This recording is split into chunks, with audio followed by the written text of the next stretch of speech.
I am looking into the life and work of a man called William Friese-Greene. That's this guy. There he is, as a young man, about 21 years old in 1876, and a new dad. But how did I get here? I'm actually really a filmmaker, have been most of my adult life, working in all sorts of media. We're talking about everything from starting off with Super 8 film. Yes, there it is, actual film. Working my way all the way through to making a digital feature film that went out in cinemas and videotape and all sorts of stuff in between. But I've always been really curious about how it all started. How did we get to any kind of moving pictures? And this obsession has unfortunately now dragged me into a PhD. So here I am. I'm not a super technological person myself. And as I say, I've worked with all sorts of different forms. But through my interest in this area, I've kind of been forced to engage more physically with the technology. Although I've used all sorts of cameras, used all sorts of editing equipment, but never had to go quite so deep. But by engaging, you find out all sorts of stuff. And this is why I'm talking about this term, thinkering. A wonderful term invented by, supposedly invented by Michael Ondaatje in The English Patient, and in recent years adopted by a group of people centered around the University of Luxembourg, DEMA, which stands for Doing Experimental Media Archaeology. So thinkering, it's kind of what it sounds like. It is thinking whilst tinkering, or it's thinking provoked by tinkering, or indeed it's tinkering informed by thinking. In other words, you're doing stuff with your hands and with equipment, and it gives you ideas. So we're just about to plunge you backwards very, very quickly from non-fungible tokens and virtual worlds to about the most old school stuff you could probably engage with. So let's start by just going back about 100 years to this. This is the Kodak Cine B, relatively early home movie camera from 1923, with the incredible technological advance that you could wind it up. You didn't have to just crank it with your hand. Now then, let's just take a very quick look at what it does. This is obviously a slightly knackered old one, all the more better to have fun with. Those which inside, they probably mean nothing to you at all, but I've got a little switch here which will make it all work. Let's take a look.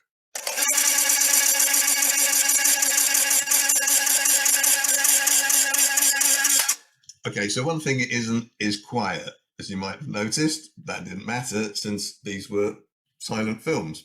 But you will have noticed something wiggling around inside it, which is pulling the film down. It's kind of a little claw, which is how a lot of cameras ended up working, because the essence of what a movie camera does is pulls down a little bit of film, holds it still, a shutter opens, exposes it, the shutter closes, the film gets pulled down again, and so on, and so on, and so on. I'm just going to let it run down so you can really see.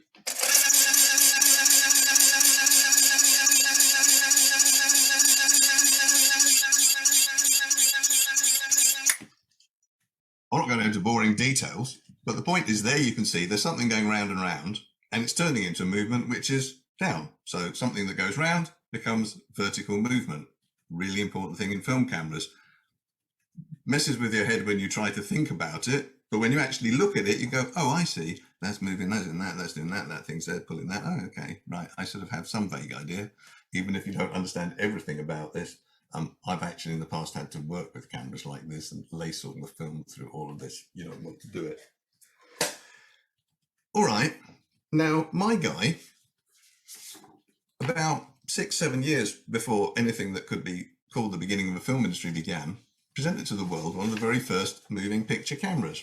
It looked something like that. There's the lens, there's the crank at the back. Didn't have any clockwork motor, although he did suggest that. And here are its insides, for all that they may or may not mean to you. Now, he was pretty much working from a blank page with an engineer called Mortimer Evans. So where might he have got some inspiration from? I wondered. Now, one thing that had happened just before this point in time was one of the first mass-produced point and shoot simple stills cameras. And it was called the Kodak, a name that I imagine still might be familiar to you. And the idea was to create a camera that came preloaded with film. You don't click. It was all nice and easy. And then you literally gave the camera back. They unloaded it. They printed it. And they gave it back to you. The slogan was, you press the button, we do the rest. So I really wanted to look at one of these. Obviously, they are a bit old and a bit hard to get hold of. But luckily, I did get hold of one via eBay recently. Now, I should explain to you, this is a big version. This is the biggest version. It was taking negatives 5 inches by 4 inches, really big. So the typical Kodak would be half the size of this. But that's quite handy. It's big. It's easy to look at everything. So let me show you around. I literally had to figure this out for myself. I couldn't find much information, but you know, there's the lens cap. That really is the lens cap. There's the lens. And you've got a nice little focusing thing up here that tells you distances. And the lens moves back and forward like this to focus from about 3 foot to maybe infinity, somewhere back there. And then the next thing you need is, well, you need to be able to take a picture, don't you? So you need a shutter that opens and closes. There it is. But how does it work? Well, it's all about this funny little knob here and a piece of string. And frankly, I was rather afraid to pull the string for quite a while because I didn't want to break everything. But here we go. I'm going to pull it for you so you can see what happens. That's the shutter cocked. That means it's ready to go. That's what you have to do. Then you've got a little button around here.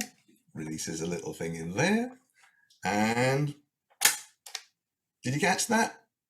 Okay, well, if you didn't catch it, let's go from old school to new school. My mobile phone. Maybe we can get a better view of it.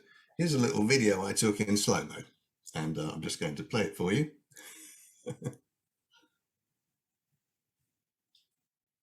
There it goes, about 60 times slower.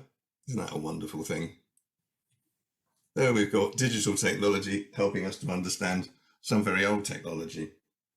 So that's all very clever. But the most important bit, as far as I'm concerned, is how is it taking the pictures? Well, when you've taken a picture, you've got a little winder here, where you wind it on one frame and it has something to tell you when you've got to the end of a frame. Great. But now I've got to take this out. I quite enjoy this, physical interaction with stuff because let's face it, on the mobile phone, it's amazing what it does, but you just press, they don't even press, you just touch a place on the screen and then something else is doing it all. Not quite like this. Here are the insides. This is a really important bit. So you would have had a film go in there between those 2 points, right? And it's held quite firmly, so it turns stiffly, it runs across here, round that roller, round here, comes across that. That's where you take the picture. You can take it either as a portrait or a landscape. You can see it's big.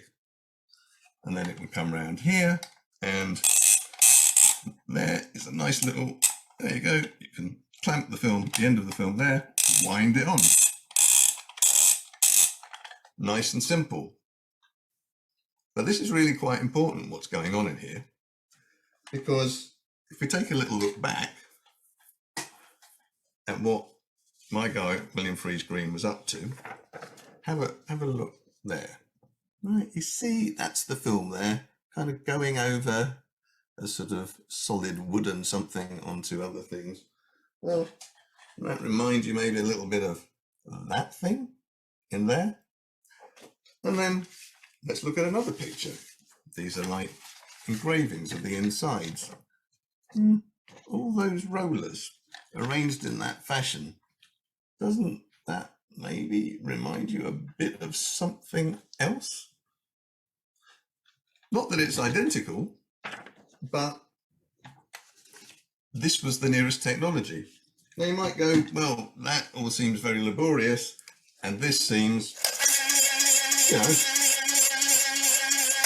relatively straightforward.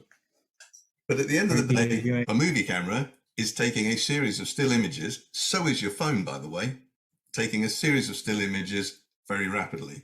In order to do that, it had to get a piece of film in place, expose it, shut the shutter again, move the film on one frame, do it again. In fact, this even has a clever little thing. There's some little points you can see sticking out here. They actually marked, when you were developing the film, where each negative began. So really, moving pictures is the automation of this very, very quickly. And I'm just kind of throwing that out there as a really simple example of where physically interacting with the technology has shown me things and helped me to make connections, which otherwise, I mean, yeah, you can look at some pictures, you can read some descriptions. It ain't the same as getting your hands on it. So happy tinkering.